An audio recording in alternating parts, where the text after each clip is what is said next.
ఈరోజు వంట వచ్చేసి దొండకాయ పచ్చడి అలాగే దొండకాయ తాలింపు. ఏంటంత చేసిన వంటలే చేస్తున్నావు అంటారా? పిల్లలండి ఇష్టంగా తినేవే కదా చేసి పెట్టాలి.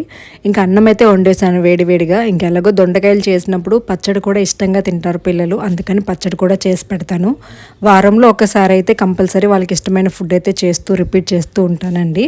సో దొండకాయ పచ్చడి నాకు కూడా చాలా నచ్చుతుంది. మేము ఇష్టంగా తినే వాటిల్లో ఇదొకటి. మిగిలిన పచ్చళ్ళు నాకు అంతగా చేయడం అయితే రాదు.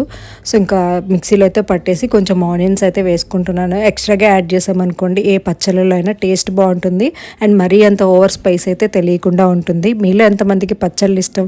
నాకైతే రోటి పచ్చళ్ళు చాలా ఇష్టం అండి. బట్ చేయడం అంతగా రావట్లేదు. సో నెక్స్ట్ కొంచెం చూసుకొని రోల్ కూడా తెచ్చుకోవాలి. ఎప్పటి నుంచో అనుకుంటూ ఉన్నాను ఒక రోల్ సెట్ చేసుకుందాము, అమ్మ వచ్చినప్పుడైనా కానీ చేసి పెడుతుంది అని చెప్పి. ఇంకా పచ్చడి అయితే రెడీ అయిపోయిందండి. తర్వాత వచ్చేసి నేను ఇంకా తాలింపు అయితే పెట్టేస్తున్నాను అనమాట. వీడియో అయితే ఒకటి షూట్ చేయాలి, దానికోసం అని చెప్పి రెడీ అయి ఉన్నాను. ఈలోపు వంటకి టైం అయిపోయింది. అందుకని చెప్పి చకచక వంట అయితే చేసేసి తర్వాత అయితే రెడీ అవుదాం అనుకుంటున్నా.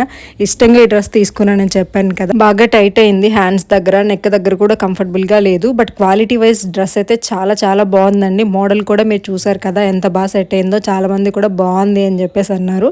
సైజ్ అది మీరు చూసుకొని తీసుకోండి, మిగిలిందంతా కూడా ప్రాపర్గా సెట్ అవుతుంది. క్వాలిటీ అండ్ ప్రైస్ కూడా రీజనబుల్గానే అనిపించింది మనం పెట్టిన కాస్ట్కి.